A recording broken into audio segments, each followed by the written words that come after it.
In the long-standing study of uh, external influences in consumer behavior, researchers have long referred to work on elements of social power. Social power is especially associated with the work of Raven and Kruglanski in 1959, and then a later study involving one of those authors.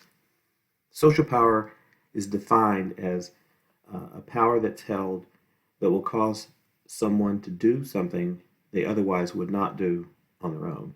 Pretty simple definition. The first work by Raven and Kruglanski was in 1959 and described the first five social power bases. Later, French and Raven did a follow-up study and introduced a sixth basis of power.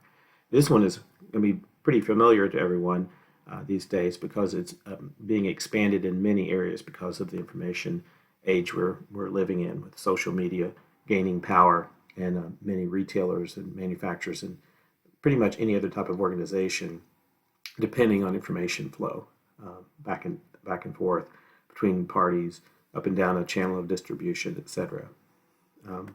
So French and Raven fleshed out information power. And so with that, you either hold information that's potentially valuable to someone or another entity, another organization. The five original types of power, just briefly described here, referent, and there's an admiration quality to it, where the consumer admires the quality of a person or a group and then emulates the behavior. Legitimate power is a little more formal, if you will. There are specific agreements made regarding membership and various other aspects of the power base. I'm going to have some other comments on this, on these five and information power in just a moment. Expert power, there's knowledge that someone possesses that prospective partners, members, or customers want to have. Reward power and coercive power kind of polar opposites, and that is the power that's held to reward or punish a person or a group of people, another entity, for behavior. Good behavior rewarded, bad behavior, coercive power punishes that, and that the aim there is to keep it from happening again with others later.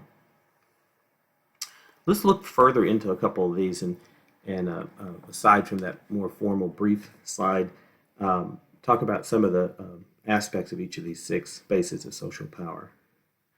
Referent power is most closely recognized, and where the term actually comes from, of reference groups.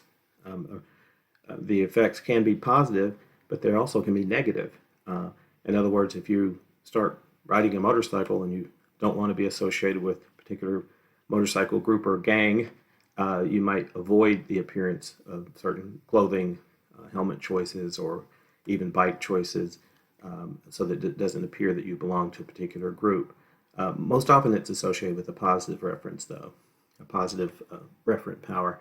And it's one of the major reasons why celebrity endorsements have been kind of at the fore for several generations now, is having someone that's admired and people would like to be like, and therefore they will be more likely, it is thought, to purchase an item that person is endorsing.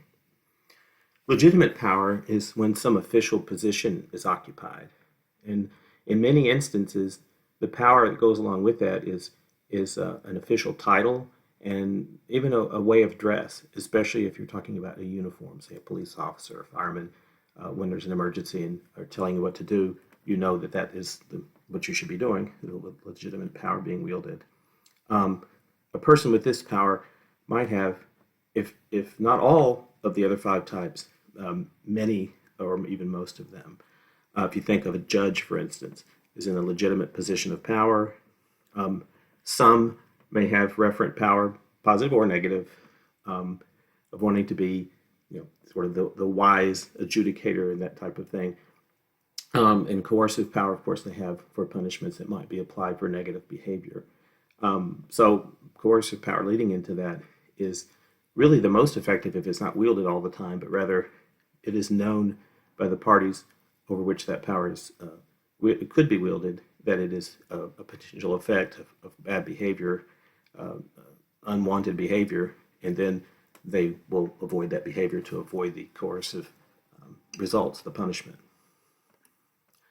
With the other three, reward power, obviously we said earlier, the opposite kind of coercive power is that is really is only effective in so much as someone believes that there is the power that is held, that they can be rewarded by this person or entity, and there's a strong link between whatever behavior is desired and that reward.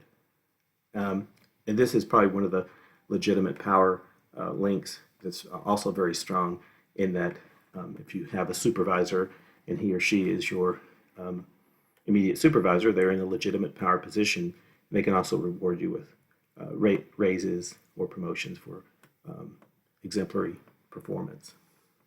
Expert power is also linked with legitimate power, as I said, and especially expert powers is noticed if the expertise is displayed. We mentioned uniform, but here I'm thinking more, certification, some type of signal that you might see of signage on someone's door or building, a license displayed in an office, particular high degree that's held, and various other things like that. Again, back to the judge, expert power, of course, being in the vast majority of cases an attorney with expert power of the law, and then how that affects whatever type of law is being adjudicated. And finally, the newest one, as I mentioned, is information power. This is power that's most broadly defined right now. If you have control of information, a person has control of information that will help achieve a goal someone else has, then that person who wants to achieve that goal is more likely to act as the person holding that information requires or asks in order to gain access to that information. So marketers, again, in looking at consumer behavior and external influences, factor these types of this type of research into the types of models that are developed in trying to predict and explain consumer behavior.